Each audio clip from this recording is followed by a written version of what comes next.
পৃথিবীতে প্রথম পাপ, প্রথম হত্যা এবং প্রথম জেনার ঘটনা কেমন ছিল, আজ আমরা জানব সে হৃদয় বিদারক ঘটনার কথা, যা মানব জাতির ইতিহাসে অন্ধকারের প্রথম অধ্যায় হিসেবে চিহ্নিত।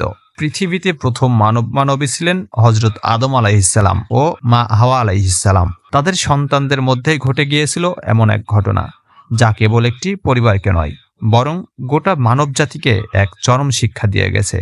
এই কাহিনীর কেন্দ্রবিন্দু হল কাবিল এবং হাবিল। কাবিল যিনি প্রথম হত্যাকারী, আর হাবিল যিনি প্রথম হত্যার শিকার। কিন্তু কেন একজন ভাই তার নিজের আপন ভাইকে হত্যা করলো? কেন তার অন্তর এতটাই হিংসায় জ্বলছিল যে সে নিজের মানবতার সীমা অতিক্রম করলো? আল্লাহর দেয়া একটি পরীক্ষা। দুই ভাইয়ের কুরবানির মাধ্যমে ঠিক হবে কে নিজের ঈমান ও কর্মে উত্তম। কিন্তু এই পরীক্ষা যেন একটি ভয়ঙ্কর ঘটনার সূচনা হয়ে উঠল। তাহলে চলুন শুরু করা যাক। পৃথিবীর প্রথম পাপ ও হত্যার এই হৃদয় বিদারক ঘটনাটি মানব ইতিহাসে এক বিশেষ স্থান দখল করে আছে। এই ঘটনাটি কাবিল ও হাবিলের মাধ্যমেই ঘটে, যা কেবল একটি হত্যার ঘটনা নয়, বরং এতে লুকিয়ে আছে হিংসা, লোভ এবং শয়তানের ধোঁকার প্রভাব। হজরত আদম আলাইহিসসালাম ও মা হাওয়া আলাইহিসসালাম পৃথিবীতে আগমনের পর তাদের প্রথম সন্তানদের মধ্যে ছিল দুই জোড়া যমজ। প্রথম জোড়ায় পুত্র সন্তান কাবিল ও কন্যা সন্তান আকলিমা, এবং দ্বিতীয় জোড়ায় পুত্র সন্তান হাবিল ও কন্যা সন্তান লিউজা। তৎকালীন শরীয়ত অনুযায়ী একই গর্ভে জন্ম নেওয়া ভাই ও বোনের মধ্যে বিয়ে নিষিদ্ধ ছিল। তাই আদম আলাইহিসসালামের নির্দেশে কাবিলের বিয়ে হওয়ার কথা ছিল হাবিলের যমজ বোন লিউজার সঙ্গে, আর হাবিলের বিয়ে হওয়ার কথা ছিল কাবিলের যমজ বোন আকলিমার সঙ্গে। কিন্তু সমস্যার শুরু হলো আকলিমার রূপ ও সৌন্দর্য ঘিরে। আকলিমা ছিলেন অত্যন্ত সুন্দরী, যা কাবিলকে পাগল করে তোলে।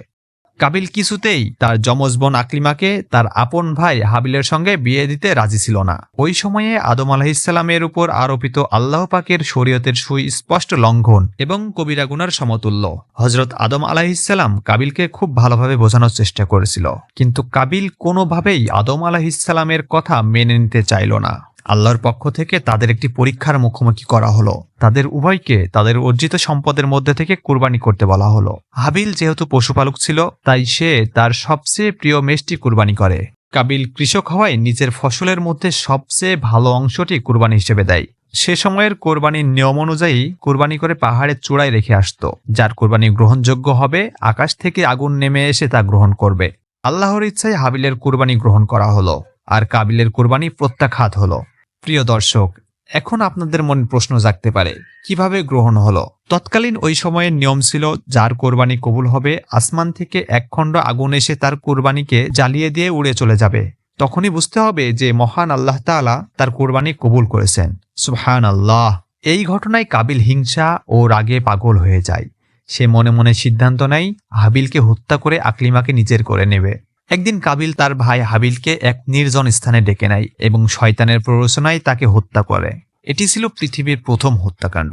হত্যার পর কাবিল দিশেহারা হয়ে যায়। সে জানত না মৃতদেহ কিভাবে দাফন করতে হয়। ঠিক তখনই আল্লাহর হুকুমে দুটি কাক দেখা দেয়। তাদের মধ্যে একটি কাক আরেকটি কাককে হত্যা করে, পরে মৃত কাকটিকে মাটি চাপা দিয়ে দাফন করে। কাবিল এই দৃশ্য দেখে দাফনের পদ্ধতি শিখে তার ভাই হাবিলের দেহকে মাটির নিচে সমাহিত করে। এই ঘটনার পর কাবিল ক্রমেই লজ্জা ও গ্লানির কারণে সমাজ থেকে বিচ্ছিন্ন হয়ে যায়। শয়তানের ধোঁকায় পড়ে সে নিজের যমজ বোন আকলিমার সঙ্গে জেনা করে এবং অগ্নিপূজার মতো শিরকের প্রচলন করে। এই ঘটনাটি মানব জাতিকে এক বড় শিক্ষা দেয়। হিংসা ও লোভ মানব জীবনে ধ্বংস ডেকে আনে। এটি মানব ইতিহাসের এক চিরন্তন শিক্ষা।